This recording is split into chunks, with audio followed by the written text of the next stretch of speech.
నీ ప్రజలలో కొండెములాడుచు ఇంటింటికి తిరగకూడదు. ఎక్కడికి వెళ్ళకూడదట? కొండెములాడుచు అంటే లేనిపోని విషయాలన్నీ భుజానేసుకొని ఇంటింటికి వెళ్ళి ఏం చేస్తారట?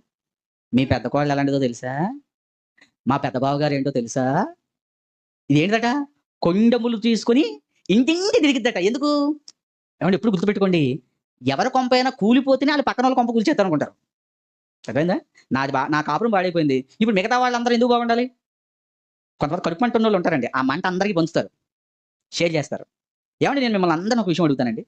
ఎప్పుడైనా వాక్యం కోసం ఫోను చేసి ఒక అరగంట సేపు వాక్యం చెప్పినోళ్ళు ఉన్నారా? ఉంటారా? సోది మాట్లాడుకునేవాళ్ళు ఫోను చేసి ఉంటారా? ఉంటారు.